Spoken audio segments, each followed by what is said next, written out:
मित्रांनो, सप्रेम जय भीम. आपण पाहत आहोत भारतात बौद्ध धर्माची भरभराट.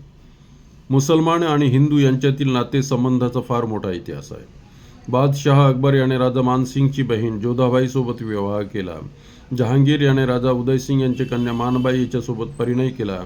जगन्नाथपुरीचे राजा पुरुषोत्तम दास आणि जगजीत सिंग यांनी आपल्या कन्या जहांगीर याला दिल्या होत्या. शहाजहा मानबाईचा पुत्र होता. औरंगजेबाचा ज्येष्ठ पुत्र मुअज्जम हा राजा रूपसिंग यांच्या कन्येपासून जन्माला आला होता. बहादूर शाह लीलाबाईचा पुत्र होता. जहादर शाह याची पत्नी लाल कुंवर हिंदू होती. फिरोज शाह तुगलक हिंदू स्त्रीचाच मुलगा होता. सिकंदर लोधी सुद्धा पंजाबातील एका हिंदू स्त्रीचा मुलगा होता. स्मरण असो की मुसलमान आणि हिंदू राजा यांच्यामध्ये वैवाहिक संबंध स्थापित झाले. या रक्तसंबंधाने मुसलमान आणि हिंदू यांच्यामध्ये अगदी जवळीकता आली होती. त्यांचे सुद्धा हिंदूकरण झाले होते. हिंदू ब्राह्मणांनी मुसलमान शासकांशी आपले नाते संबंध कायम करून मोठमोठी जागिरे, मोठमोठ्या अधिकाराच्या जागा प्राप्त करून घेतल्या होत्या.